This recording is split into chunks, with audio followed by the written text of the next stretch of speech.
اے دل آزما نہیں ڈرامے کی سیکنڈ لاسٹ ایپیسوڈ کا ٹیزر نشر کر دیا گیا ہے۔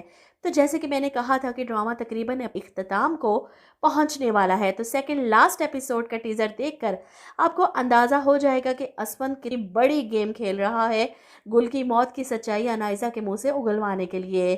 تو جیسا کہ اب تک آپ نے دیکھا کہ انائزہ کو ٹریپ کرتے ہوئے اسپند مرہا کو تکلیف پہنچا رہا ہے، تو اتنا پرفیکٹ پلے کر رہا ہے کہ اس کی ماں تک کو اندازہ نہیں ہوتا کہ اسپند کے کیا ارادے ہیں۔ وہیں انائزہ تو بہت خوش ہے کہ وہ اپنے مقصد میں کامیاب ہو چکی ہے۔ مرہا جس طرح ان دونوں کو ایک ساتھ دیکھ کر روتے ہوئے نیچے آتی ہے، تائی امی اس کا راستہ روکتی ہیں۔ کیا ہوا مرہا؟ تم ایسے رو کیوں رہی ہو؟ شور کیسا تھا یہ؟ ایسے میں اسپند اور انائزہ بھی نیچے آ جاتے ہیں۔ انائزہ کو مرہا کے کپڑوں میں دیکھ کر اور اسپند کے ساتھ دیکھ کر تائی امی کو شدید غصہ آتا ہے اور وہ انائزہ کی طرف بڑھتی ہیں کہ تمہاری اتنی جرت! ایسے میں اسپند اپنی ماں کا ہاتھ پکڑ کر انہیں پیچھے ہٹاتا ہے۔ انائزہ کے سامنے وہ اپنی ماں کو بھی ہرٹ کر جاتا ہے۔ خبردار، اگر انائزہ کو آپ نے ہاتھ بھی لگایا۔ وہ اپنی ماں کو پیچھے دھکیل کر انائزہ کو کندھوں سے پکڑتا ہے۔ تم ٹھیک تو ہو؟ تمہیں کچھ ہوا تو نہیں؟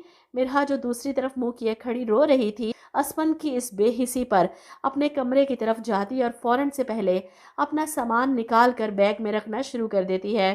تائی امی اسے روکنے کی کوشش کر رہی کہ مرہا اس طرح اپنی جگہ چھوڑ کر مت جاؤ۔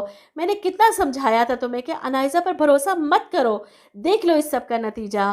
جس پر مرہا چلاتی ہے کہ انائزہ پر بھروسہ نہ بھی کرتی، اسپند پر تو مجھے پورا بھروسہ تھا نا، انہوں نے میرا بھروسہ توڑ دیا۔ شادی سے لے کر آج تک میں اسپند پر ایک بوجھ بن کر رہی، ایسا بوجھ جو زبردستی ان کے کندھوں پر لاد دیا گیا ہو۔ وہ اپنا سامان اٹھاتی ہے اور اپنے باپ کے ساتھ گھر چلی جاتی ہے۔ ان کے پاس بیٹھ کر ان کے گھٹنوں پر سر رکھ کے رو رہی ہے کہ آپ ٹھیک کہہ رہے تھے، مجھے انائزہ پر بھروسہ نہیں کرنا چاہیے تھا۔ میرا گھر، میرا شوہر، سب کچھ چھین چکی ہے مجھ سے۔ بہروز صاحب اپنی بیٹی کے آنسو دیکھ کر تڑپ جاتے ہیں کہ میں پوچھوں گا اسپند سے، سوال کروں گا اس سے۔ اس پر مرہا اپنے باپ کو روکتی ہے کہ نہیں، میں اسپند پر زبردستی مسلط نہیں ہونا چاہتی، میں انہیں ہر پابندی سے آزاد کرنا چاہتی ہوں۔ وہ اگر انائزہ کے ساتھ خوش ہیں تو ٹھیک ہے، میں ان کے راستے سے ہٹنے کو تیار ہوں۔ ادھر تائی امی اسپند کی وجہ سے کافی ڈسٹرب ہیں۔ مرہا گھر چھوڑ کر جا چکی ہے، اسپند کو کوئی فرق نہیں پڑتا، وہ انائزہ کو لیے گھوم پھر رہا ہے۔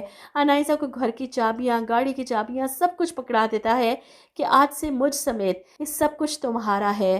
اسپند کا پاگل پن انائزہ کے لیے دیکھ کر اس کی ماں اس پر غصہ کرتی ہے کہ بہت پچھتاؤ گے، اپنی ہیرے جیسی بیوی کو چھوڑ کر اس لڑکی کے پیچھے پاگل ہو رہے ہو، برباد کر کے رکھ دے گی تمہیں۔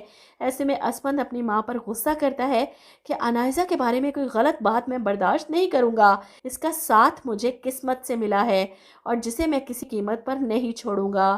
اسپند کی اپنے لیے محبت دیکھ کر انائزہ تو ہواؤں میں اڑ رہی ہے۔ اپنی ماں کو بتاتی ہے کہ مجھے جو چاہیے تھا وہ مل چکا ہے، اب مجھے کسی کی پرواہ نہیں۔ وہ اسپند کے ساتھ بہت خوش ہے۔ ادھر شارق اپنی بیماری سے تنگ آ چکا ہے اور مجھے لگتا ہے کہ اس کا دماغ پھٹ جائے گا اپنی غلطیوں اور گناہوں کو یاد کر کر کے۔ اس کی موت تو طے ہے ڈرامے کے آخر میں۔ وہیں مرہا جو آخر کار گل کا موبائل آن کر کے ویڈیو دیکھ لیتی ہے جو گل نے بنائی تھی، جس کے بعد انائزہ نے اسے سیڑھیوں سے دھکا دیا تھا۔ یہ سب دیکھنے کے بعد مرہا انائزہ کا پیچھا کرتی ہے تاکہ اسے بتا سکے کہ حقیقت میرے سامنے کھل چکی ہے اور میں تمہیں اتنی آسانی سے نہیں چھوڑوں گی۔ ان دونوں کو ریسٹورنٹ میں بیٹھے دیکھ مرہا وہیں ساتھ والی ٹیبل پر بیٹھ جاتی ہے تاکہ ان دونوں کی باتیں سن سکے۔ ایسے میں اسپند انائزہ کو بتاتا ہے کہ شارق مجھ سے ملا تھا، اس نے مجھے بتایا کہ گل کی موت کی وجہ تم ہو۔ مجھے تو اس کی بات پر بالکل بھی یقین نہیں آیا، لیکن اگر ایسا کچھ ہے بھی تو میں تمہیں بچا لوں گا، میں تمہیں کچھ نہیں ہونے دوں گا۔ تم بہت مشکل سے مجھے ملی ہو، میرے لیے تم بہت ضروری ہو، میں تم سے محبت کرتا ہوں۔ اس کی دیوانگی دیکھ کر تو انائزہ پھولے نہیں سماتی۔ ایسے میں ساتھ والی ٹیبل پر بیٹھی مرہا اٹھ کر انائزہ کے پاس آتی ہے، تو یہ تھی تمہاری اصلیت، تم نے میری بہن کو مارا اور آپ اسود میں سوچ بھی نہیں سکتی تھی کہ آپ اس سب میں انائزہ کا ساتھ دے رہے ہیں۔ ایسے میں انائزہ اسپند کی حمایت پا کر آپے سے باہر ہو جاتی ہے اور مرہا پر چلاتی ہے کہ ہاں،